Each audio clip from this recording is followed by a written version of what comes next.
Hi, everybody. We're here at the Rank Your Restaurant event in Collingswood, New Jersey.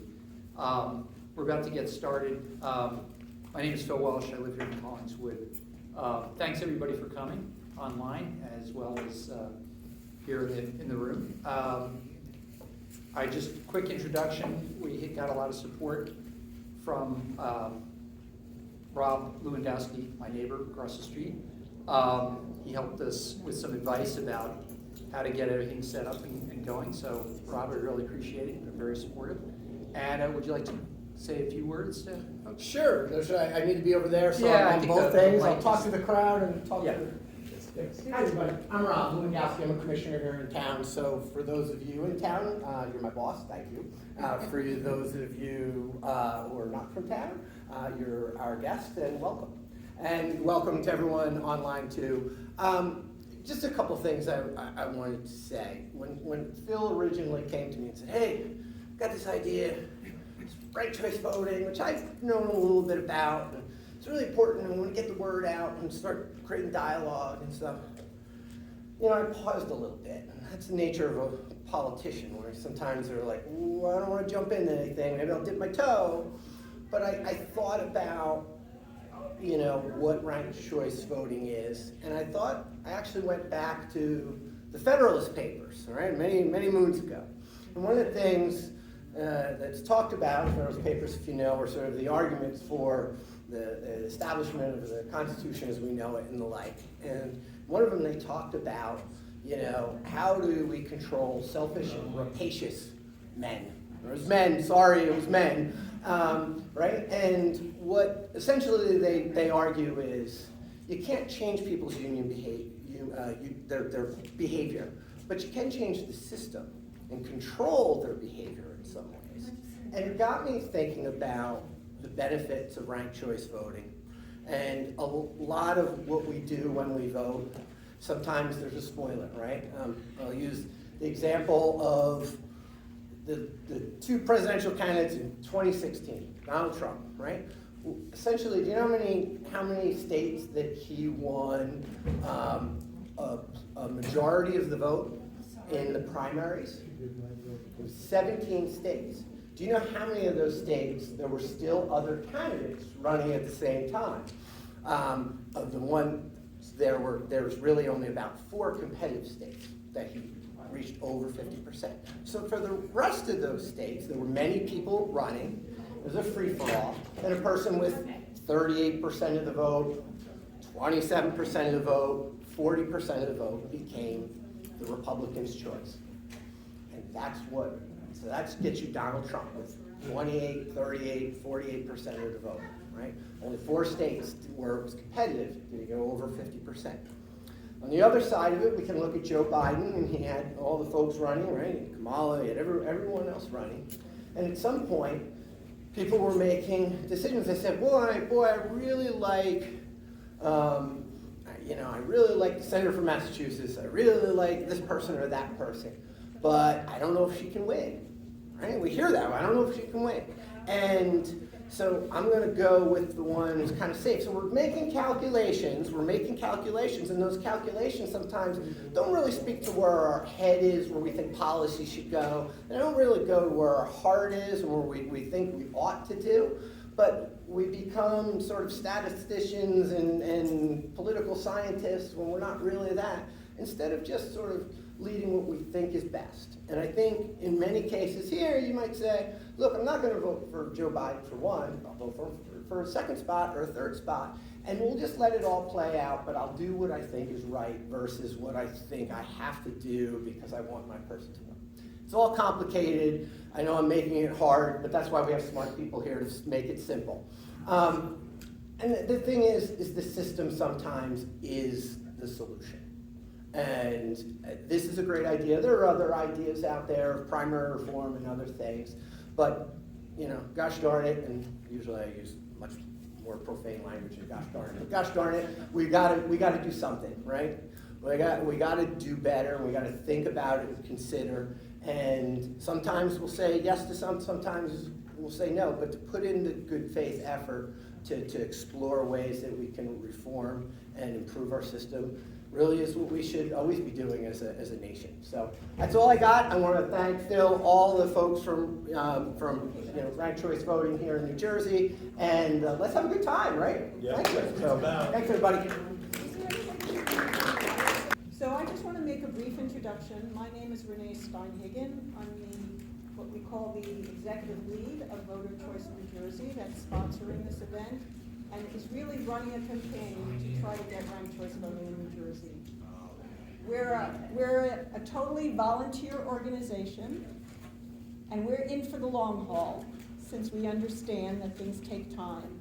And part of the long haul is just introducing the idea of ranked choice voting to people that they understand it, and then they can make the demand that they want to be able to vote that way, because otherwise there will not be no response. So I'm going to turn it over to Barry, who is, what team are you now? Oh, our live outreach team lead. We're set up, and he will I'll be begin- here for the farmers markets, for sure. For the farmers markets.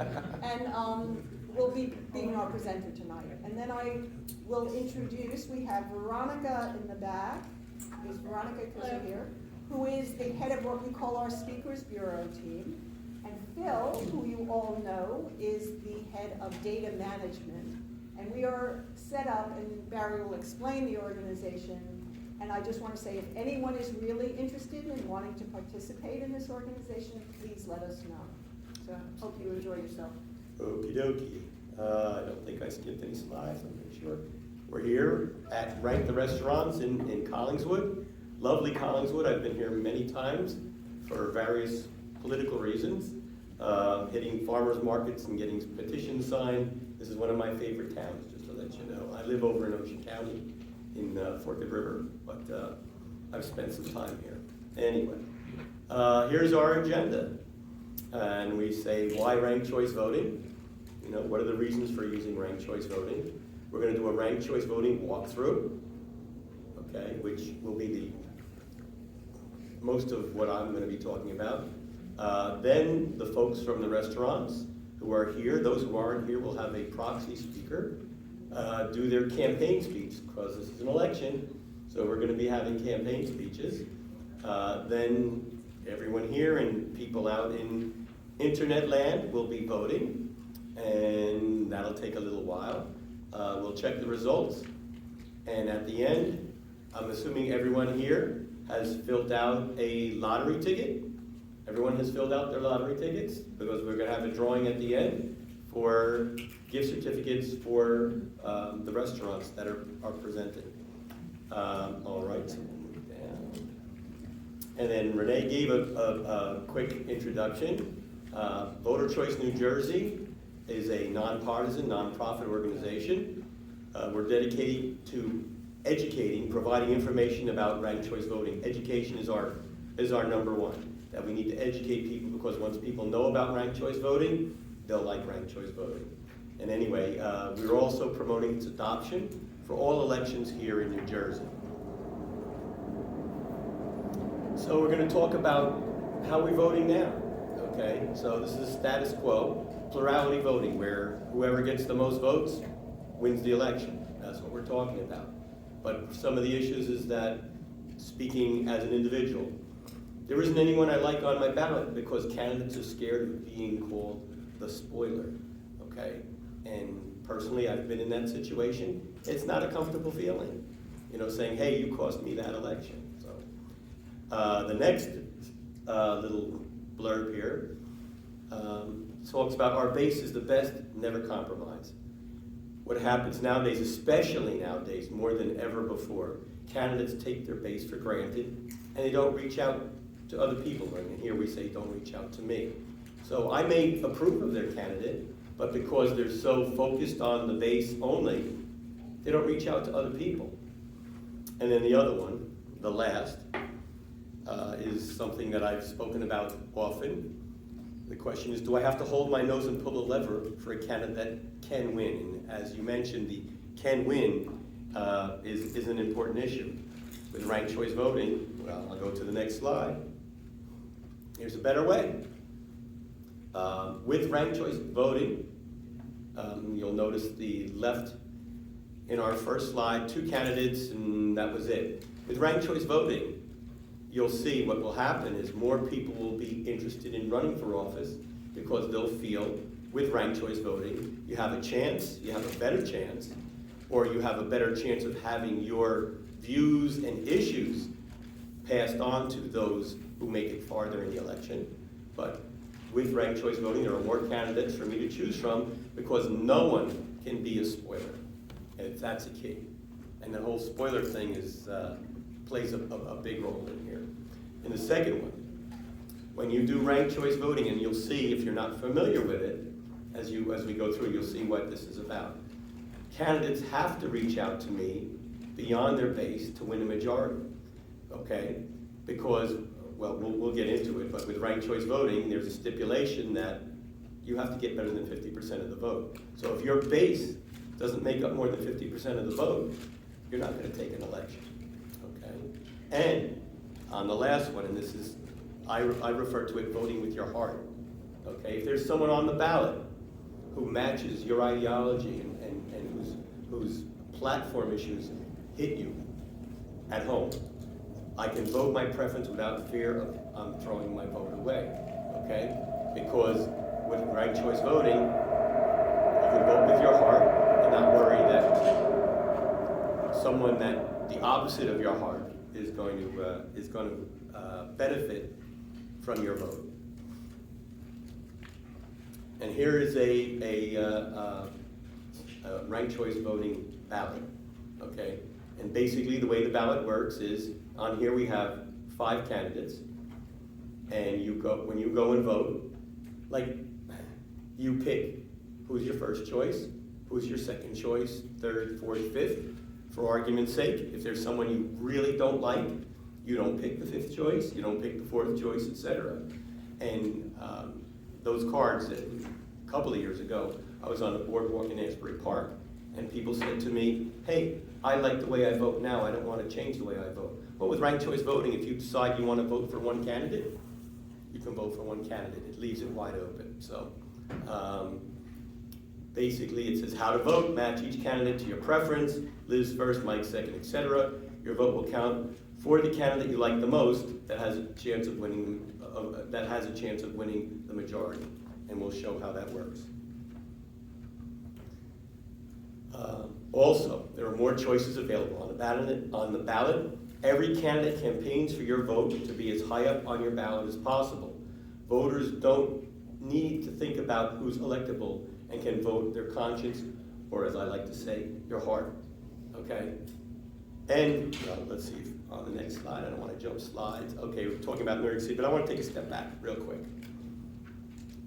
What ranked choice voting also provides is there'll be less candidates attacking each other. Because, for argument's sake, if I'm a candidate running for office and I'm attacking Phil, but I want the people who are voting for Phil to put me as number 2, if I attack him, are they going to put me down as number 2? So it makes our campaigns, in my estimation, much more civil, okay?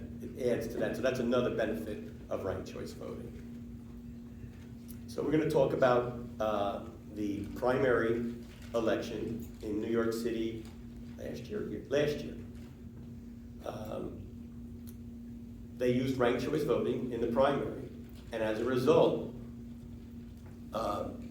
those who voted and came out and were polled, 95% of those found the ballot simple to complete. 80% of the New York voters ranked multiple candidates. So again, 13% said, I'm going to vote for one person, I like the way I voted. They had the ability to do it. Turnout increased in 93% of city council districts that held competitive primaries, and the mayor's race increased 36% among eligible voters. So you had a better turnout as a result of the ranked choice voting. Now in the case of New York City, there were 12 candidates, but New York City decided that you could only rank 5. So when ranked choice voting comes here to New Jersey, it'll be up to the municipalities, how many get ranked, etc. If there's 4 candidates, probably they'll say rank all 4. If there are 24 people running, they may want you to only rank 10, 11, whatever. But it's flexible. That's a key to ranked choice voting. With ranked choice voting, this is statistics that we have, candidates of color, particularly those who are Black and Hispanic, Latino, have higher win rates under ranked choice voting and see the strongest gains in districts with a majority of voters of color. And if you look on the numbers here, okay, for women, there's a 26% increase in women being elected in ranked choice vote elections. People of color, a 19% increase. So it works that way also. It's more the people are more represented with ranked choice voting. So here we have an example of an election that happened in Australia. Australia has been using ranked choice voting for years and years and years. Here's an election where they use ranked choice voting, but what happened on the first ballot, the first go round, somebody got more than 50%. So the way ranked choice voting works, okay, if no one gets 50% of the vote, then the lowest vote getter drops off, and the people who voted for that candidate, their votes go to their second choice. And this continues until someone gets 50%. So in this example, this is the example where right off the bat somebody got better than 50%, so this election was over. Here's another one where that didn't happen. And you'll see the top vote getter at 41.3%. The next one down, 21.5, working their all the way down. Okay, nobody got 50% of the vote, and they put probably the smaller party second. We'll put that down. The next slide shows how the votes moved. Okay, so for instance, on each candidate here, the lowest vote getter was Federation Party. So what happens in this first round with those original numbers? Second round, Federation Party drops off. They're saying the majority, in this slide he's projecting, the majority of the votes for the Federation Party then went to their second choice, and they're saying the majority of the second choice was United Australia, okay? But still no one had more than 50%. Oh, yes? Do you mean that each individual voter's second choice got the vote from the Federation Party? Yes. So you're not... It's not one person. Each individual vote, okay? So for argument's sake, if you were a voter and you voted for Federation Party, and your second choice was, who's that in the middle? Greens, for argument's sake. Okay. Your vote would go to the Greens. Okay, I'm looking forward to hearing how simple it's going to be to calculate the votes. Well, he's got, there are computer systems that do it now. We're going to be using one here. Okay. But actually, to make it brief, each of these that you see, the number two, one by one, they drop off, okay? Their votes get distributed to whomever those person's second choice ballot, person was, until the point is reached where someone gets more than 50% of the vote. And, hold on. Nope, I missed it. It's at the bottom. Oh, it's at the bottom. Right, or at the bottom. There you go. There it is. There you go. So it ends up that the person who was in second, the independent candidate, ends up in first.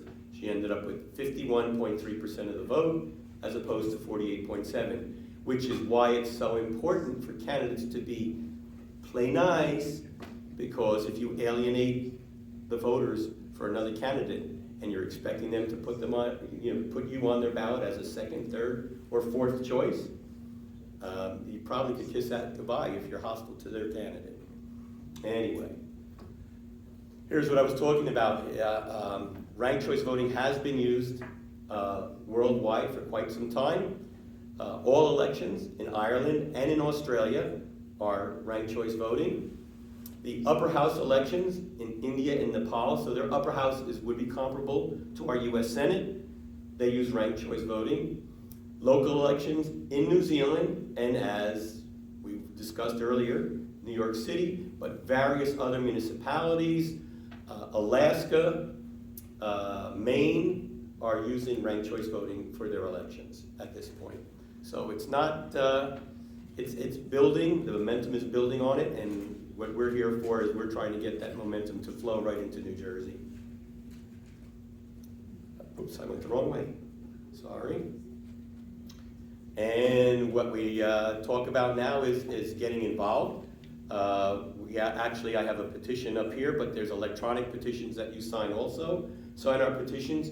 What has happened is we have in both the Assembly and the State Senate, we have bills that are in committee at this point to allow municipalities, if they decide, to use ranked choice voting for their municipal elections, okay?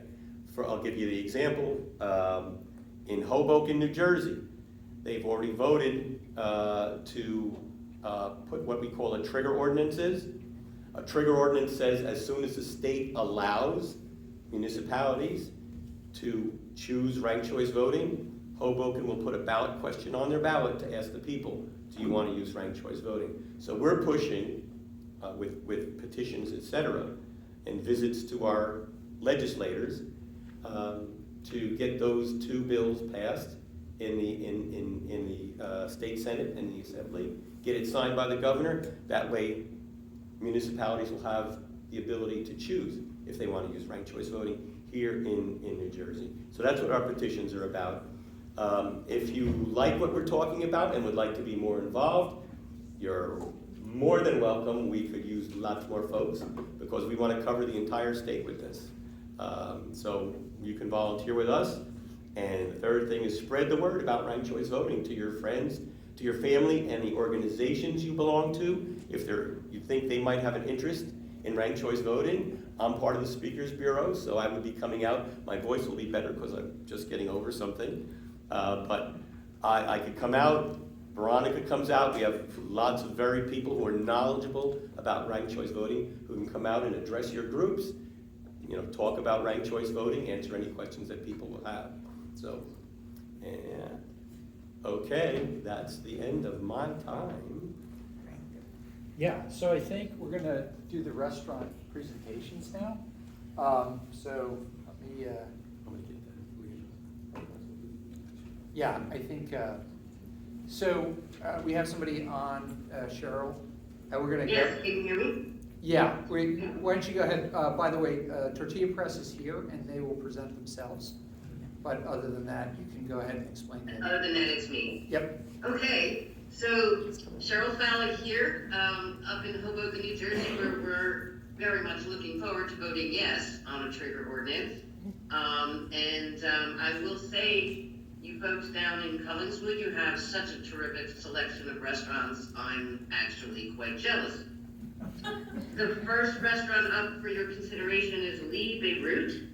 And this is a Lebanese restaurant, so food offered the Lebanese way, hospitality, friendliness, and generosity.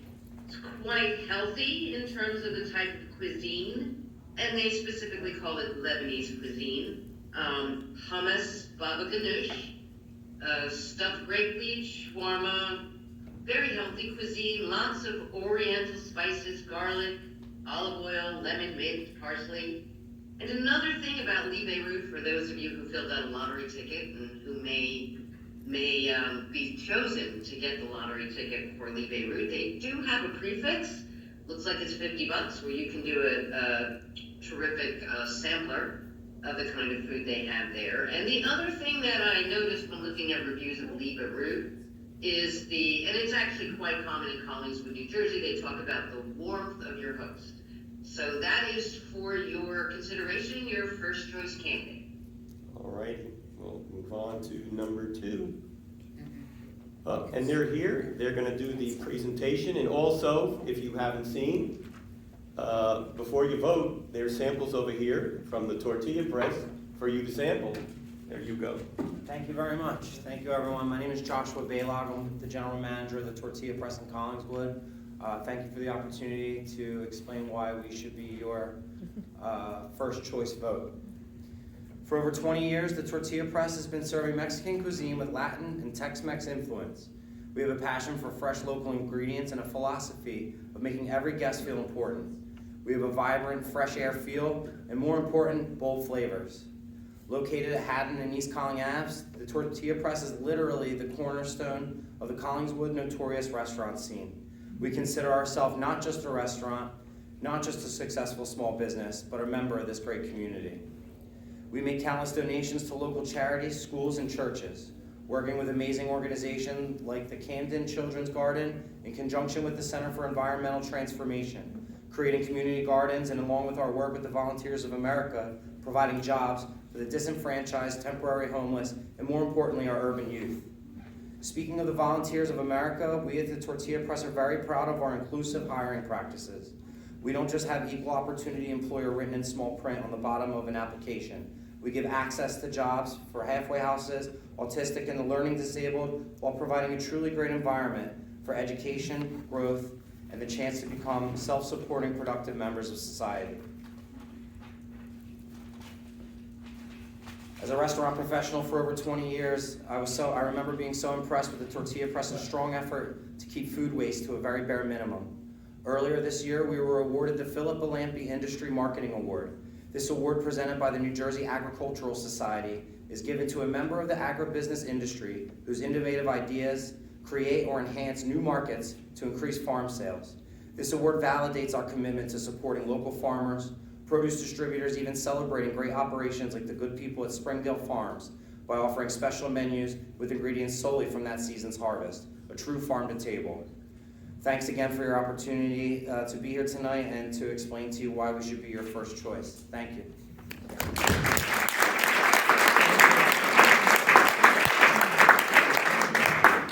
All righty. Hungry. All right. So queued up next is Villa Barone. It is New Jersey. I don't actually think there would be any such thing as a Rank the Restaurants event in New Jersey anywhere that didn't have at least one Italian restaurant. And ours here in Collingswood is Villa Barone, the authentic taste of Italy. And this is a restaurant where patrons call it a 10 out of 10. 10 for food, 10 for staff, and 10 for ambiance. A little bit of an homage to a Tuscan village and old world Italian charm. You can select, and folks who reviewed it have actually said you'll have trouble selecting, but whether you're in the mood for pizza, traditional pasta dishes, or anything from Parmigiana to Saltimbocca, you will find it on the menu at Villa Barone. Perfectly situated for your perfect taste of Italy. It is alive and well in Collingswood.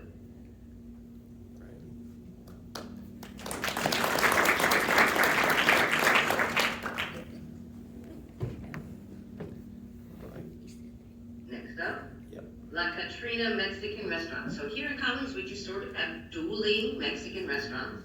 La Catrina bills itself as authentic Mexican. And one of the things I noticed looking at reviews for this particular restaurant is they had reviewers writing in from, say, Texas and San Diego.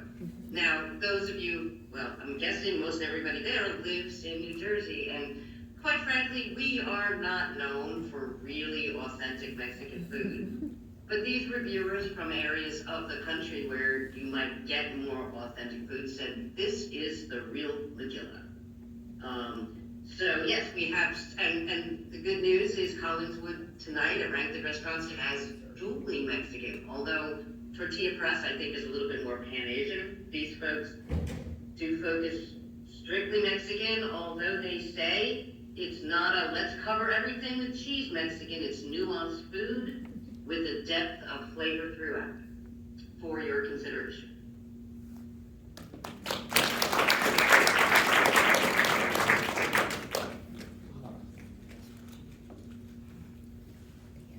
And last up, Oba Mediterranean Grill, which I believe is a fairly new addition to the restaurant scene in Collingswood. And I'm also told, maybe one of our Voters' Choice New Jersey has spoken with them, that they unfortunately recently had a fire. Yes. So we at Voters' Choice New Jersey are hoping that as soon as they reopen, after everything's fixed from the fire, everybody dashes over there to try some terrific Turkish cuisine. I have spoken directly to people who've eaten there before the fire. They said the food was great. This is another place, gyros, kebabs, meat pies, and of course the Middle Eastern desserts. We all love a baklava. It's there for the taking, along with real, honest to goodness Turkish coffee. We hope that we appreciate their participation in this event, and we hope that you all make your way over to Oba Mediterranean Grill, and we'll consider them for your first choice restaurant tonight.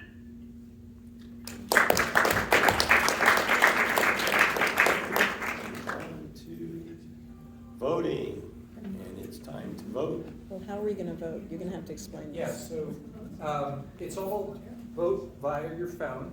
On each of these tables, there's a QR. We didn't bring ours. Yes, I'm sorry.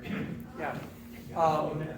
Each table has a QR code page on it that you can use if you can't read this one. If anybody needs any help, raise your hand.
Yep.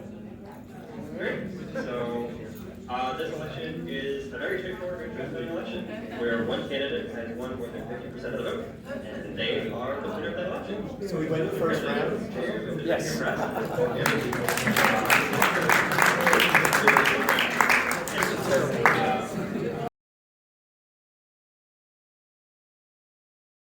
For argument's sake, as we had those restaurants there, I've got to look there because it's not on my screen. For argument's sake, if you chose Old Mediterranean Grill first and La Catrina Mexican second, okay, if they were eliminated already, then your ballot would go then to your third choice, fourth choice, etc. That's why you choose as many. But for argument's sake, first round, if you had voted for Oba Mediterranean Grill, okay, whomever you chose as your second choice, because you were the lowest vote getter, your vote initially would go to that second choice. But then if your second choice was eliminated, your vote goes to your third choice. So your vote lives on much, much longer with ranked choice voting than it would with our existing system, okay? So it moves each time somebody's eliminated. And if the one that's eliminated is one you chose as your second, third, fourth, etc., your vote continues to move until somebody gets more than 50%. That's the key. The 50% is the key. Some people in the election world say that your vote, your one vote, has more information in it than the way you vote in plurality. And you understand what I'm saying? It has information, it has your preferences among these different candidates. So that's why your vote really has more meaning in a ranked choice voting election too. Because it expresses the preferences you have between the different candidates, not just, this is the person who gets my one vote.